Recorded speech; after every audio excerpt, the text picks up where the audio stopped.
Hello, welcome to Catherine Sews, and Happy New Year. Today I want to share with you my 8 fashion and sewing goals for 2021. Maybe because it's been such a crazy year, but I usually have one New Year's resolution, but this year I have 8 resolutions for my fashion and sewing journey. So let me share those 8 resolutions with you and see if any of them resonate with you and if you'd like to join me along this journey. So let's jump right into my fashion and sewing resolution number 1.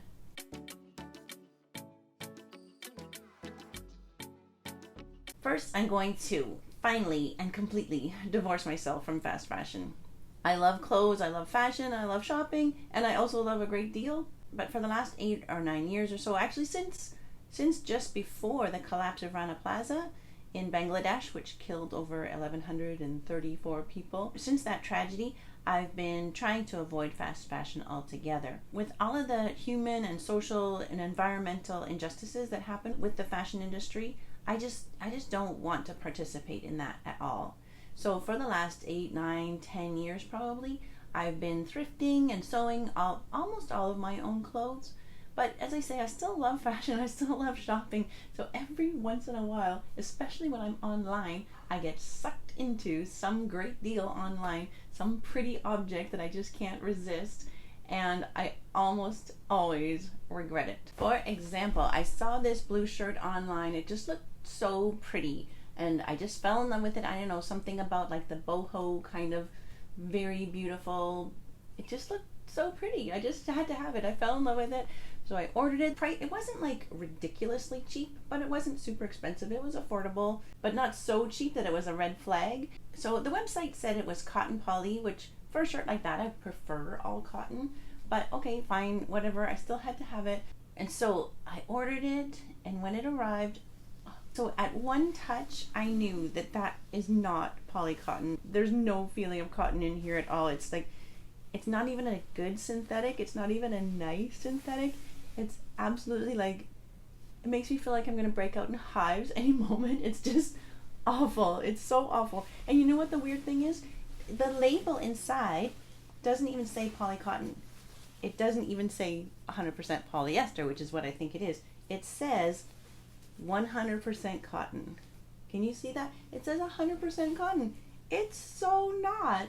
It's such a piece of garbage. And it just, when you look at this, you think, what would ever make you want to buy that? It looks so terrible. So I immediately emailed the company and said, that is falsely advertised, it's mislabeled, it's not cotton, and I would like a refund, please. And so they said, okay, well, we'll give you a 50% refund because it's 50% cotton. And I said, no, it's not. It's not 50% cotton. It's 0% cotton, so I want a 100% refund. So they came back and they said, okay, fine, we'll give you a 100% refund. Just send it back to us with a tracking number. Now, for me to send that back would be about $13, but with a tracking number, do you want to know how much it would be to send it back? $88, which is about twice what I paid for the shirt. So no, that's not going to happen. So even apart from all of the unethical and unsustainable things that happen in fast fashion, this shirt is not even fashionable. It's not a good deal. It's nothing I would ever want to wear. And so next time I'm tempted online, I'm just going to remind myself of that blue shirt and the $88 it would be to return it. And I will resist temptation. No more fast fashion for me. Okay, so what am I going to do instead of buying terrible clothes online? My second resolution for this year is to really double down on all the thrifting and upcycling that I love to do. So I've been doing that for a long time, mainly just because it's fun. It's just super fun. It's like the thrill of the hunt, right? And you see something that nobody else is going to have and you can make it your own. Now, if you don't sew, you're very limited when you go into a thrift store because there's only one of each item, right? But if you know how to sew and you know how to just alter the fit, the whole store is open to you. So that really makes it a lot of fun. And most recently, I found these Michael Kors pants, which were this like red sort of lacy design, and I thought, perfect for the holidays. But the waist was just a little tight. Mainly mainly because I've been baking a loaf of bread every single day since we started into the pandemic. So I had to make the waist a little bit bigger because the pants are stretchy, right? They're really stretchy, but the waist had no stretch at all. So what I did was I just cut out the center bit, replaced that with like this lycra that I put elastic in at the center front and center back. It sits really nicely. I'm wearing a sweater over it anyway, and that just worked out great. They're super comfy now, and I did wear them quite a bit over the holidays with the black sweater, and so that was perfect. And you know, I would never normally be able to probably afford Michael Kors pants, but if I get them at a thrift store. My third goal for 2021 is when I do go shopping, especially when I'm looking online, to not be tempted to buy fast fashion, but instead to search out designers and companies and brands that are doing ethical and interesting things. Now, if you just search sustainable fashion, what comes up is some often incredibly boring stuff, like just simple t-shirts and hoodies, and they're usually quite expensive, and it's hard to really get super excited about that. But there are some brands that I do really like, and one of them is a Canadian brand, and I don't even know how to say their name. It's M-I-I-K. What would you say, like Meek? I don't know, M-I-I-K, but it's all Canadian. It's made, even the fabric is milled, and the garments are sewn around the Toronto area in Ontario. And so it's all Canadian, it's sustainable, it's ethical, and it's really nice stuff. I bought this jacket, probably 3 years ago, because that's another part of trying to make my wardrobe more sustainable, is that I keep things forever. I try to buy things that last a long time, and I don't chuck them out. I keep them, I use them in different ways and things like that. So I've had this jacket for probably 3 years. And when I bought it, it was not cheap. In fact, it was like, I had to really think about it because that price tag was pretty high, especially when I'm used to buying things at thrift stores for like nothing. So this was a little bit more expensive, but if 90% of my wardrobe comes from the thrift store, I'm hardly spending anything on my clothes. And so to splurge once in a while, to support a Canadian designer that's doing some really interesting things and making nice quality and ethical clothing, then I really want to support them in that. And my clothing budget can stretch because I'm saving so much money by making my own and thrifting. And at Christmas, I tried also to buy sustainable and ethical gifts. For my younger son, I bought him a hoodie from a brand called 10 Tree, and I really like that brand. They do some more interesting things, and for every garment that is purchased, they plant 10 trees somewhere around the world. They're reforesting some areas that have been completely decimated. They're just super lovely, ethical company. So I got him a 10 Tree hoodie, and that was great. That really fits into his value system as well. And then for myself, this was funny. I teach a course in textile studies at a university, and one of my students there wrote a paper about a very interesting designer named Sean Weatherspoon, who owns a thrift store, and he's really kind of out there trying to push the idea of vegan, ethical clothing. And so he partnered with Adidas, and they made a sneaker. Now, I'm not a sneakerhead. I don't wear a lot of sneakers, but when I saw these, oh my gosh, I just fell in love with them. I just love these sneakers so much. So you have to see these. Can you see these? Oh my goodness. I've never seen a sneaker like this. Look at that. It's all embroidered and fuzzy and so cute. It's got blue and pink. It's got the earth here, super earth. It even comes with extra laces, pink and yellow laces. And I just love that embroidery. I thought that was just the cutest thing. And can you see inside? It's got a cork insole, which is, cork is like very sustainable. It just grows so fast, I guess. And it's all vegan. There's no animal products on here at all. Most of it is like recycled polyester, recycled rubber, and also leftover materials. So the outsole is about 10% waste rubber and 90% sustainably sourced natural rubber. So they're really different. They're really fun. They are a collectible sneaker. And my husband thinks I'm crazy because I'm not just going to put them on a shelf. I'm actually going to wear them because I think it's crazy to collect fashion and then stick it on a shelf. I'm going to be wearing those. So that's goal number 3, is when I do shop, to buy things that are in line with my values. And then goal number 4, another way to shop that's more in line with my values is to buy local. I live in kind of a small area, and in town here we have some really cute shops owned by local people. And you know what? I can go into those shops and I can ask them for sustainable brands. In fact, at Christmas I did go into one of our local shops and I asked them if they carried Ten Tree. And they don't. But if I ask at a local store for a sustainable brand, I feel like I can have more impact on a local store that's owned by a local person, right? If they know that that's what their community wants, we want to be able to buy fashionable and sustainable brands, maybe they'll think about bringing those in. Even if their brands are not 100% sustainable, I still feel good about supporting a local business. And so I did buy this red cardigan from them, which I just fell in love with. And the nice thing is I don't see it all over the place, right? They only had in a few, and so it's nice that way too.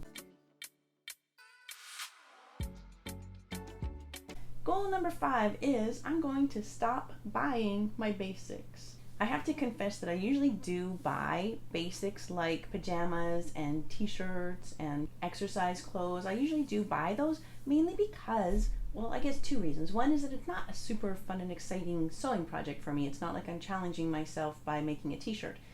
So I don't get super excited about making a t-shirt. The other reason is that, you can buy them so cheap that it just seems silly to go out and maybe even spend more money on the fabric to make it. But that's a red flag, isn't it? Like if I see a t-shirt for $5, I know that by the time that price gets broken down from the retailer, the brand, all of the overhead, the shipping, what gets down to the people who grew that cotton and sewed that shirt, it's pennies, right? And that's just that whole chain is what I don't really want to participate in. But thrifting those basics, that doesn't really work for me either. I don't really want to thrift my pajamas, and I know that's silly because whenever I do buy something from the thrift store, the very first thing I do is I get home and I throw it right in the washing machine. Or I've even driven from the thrift store to a dry cleaner and had it dry cleaned for me. So I know it's silly, but that's intimate pieces like that's just a step too far for me. I don't know. So I don't want to thrift my pajamas. So I'm going to start sewing my pajamas and t-shirts. Thrifting t-shirts can work great, and I've got a video on that. I'm taking a bigger t-shirt and resizing it, and I love doing that. It's really fun.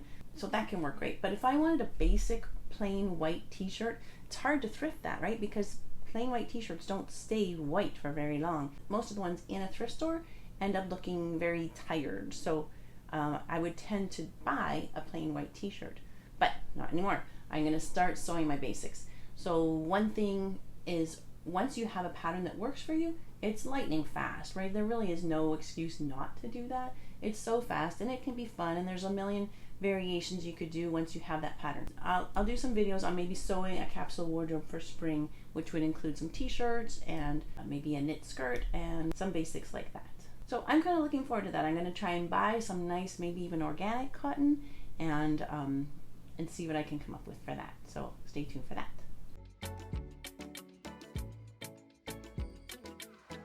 Goal number 6 is I want to follow the trends a little bit more. When I took that step back from fast fashion, I kind of separated myself from fast fashion. That distance made me kind of not pay as much attention to trends. And because I wanted my wardrobe to last and to not end up in a landfill, I went for classic pieces in sort of mainly black, gray, white, and some touches of color. But what that ends up with is, after years of doing that can get kind of boring, right? And so I want to follow the trends a little bit more. Also for my students, I want to be able to look at what's trendy out there and interpret how we can make that easily. I'll be looking at fast fashion more as research in terms of what I can interpret for my students and for you, and how we can maybe simplify the ideas and make them for ourselves.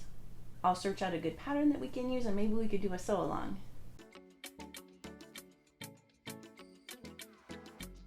Fashion and sewing resolution number 7. I resolved to make myself something beautiful at least every month or so. I was actually inspired when I was watching the news. I saw this news anchor and she was wearing this beautiful purple silk wrap blouse. It wasn't trendy at all, so it doesn't really fit goal number 6, following the trends. It wasn't trendy at all, but it was just beautiful, and I just thought, why don't I have that shirt? I need that shirt, and I could totally make that. Why don't I have that? Why don't I make myself more things that are just beautiful? I mean, everybody's busy, and it's really easy to get into the frame of mind that I'm too busy to make something like that. I'm just gonna either just not have it or just go buy it. But I'm going to now make that a priority, to make myself something beautiful every month or so. And I don't need a lot, right? I already have a lot of clothes. I mean, I haven't really gotten rid of much for the last 10 years. So I already have a lot.